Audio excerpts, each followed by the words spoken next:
வாயிலே சாப்பிட்டு வாயிலே கக்கா போற ஒரு விலங்கு இருக்குது. ஆமா ஆமா. அது என்னது? அதான் நான். நீங்க வாயிலே சாப்பிட்டு வாயிலே கக்கா போற ஒரு விலங்கு இருக்குது. ஒரு உயிரினம் இருக்குது. அது என்ன உயிரினம்? அது ஏதோ ஒண்ணு இருந்து போது விட நம்மளுக்கு நாக்குது. அந்த பிரச்சனை எதுக்கு? என்ன உயிரினம்? சரி அது போட்டும். கடலிலே பூக்கும் பூ, கரையிலே திரியும் பூ. சரி, கரையிலே மிதக்கும் பூ, தெருவிலே திரியும் பூ. அது என்ன பூ? குசுப்பு.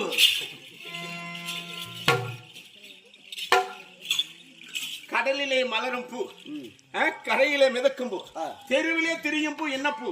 அதான் குசுப்பு. குசுப்புடா, நாசமா போனவன. நான் சொல்லு.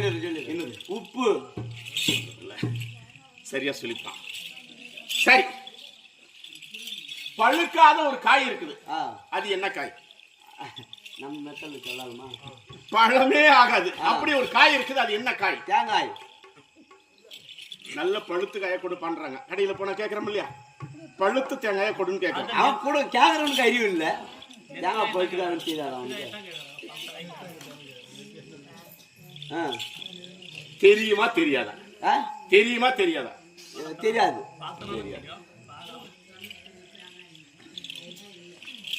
பேசிக்கிறாங்க பாரு. அங்க வருது சவுண்டு. என்ன காய்மா? தெரியுமா? போய் கேட்டு வா.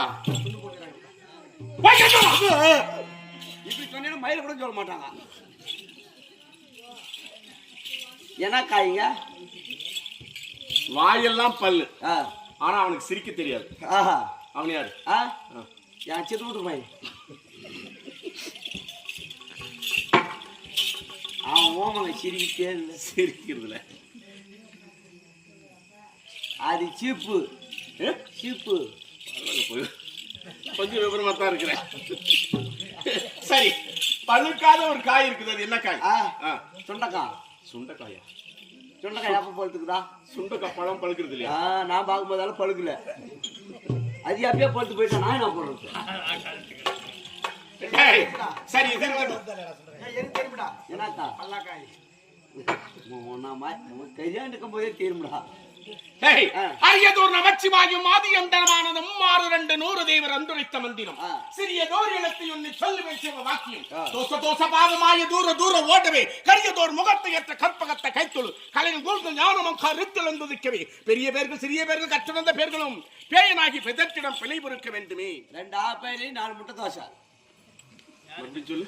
யாருக்கு? எனக்கு தான். எதுக்கு? இல்லை, இனிதான்.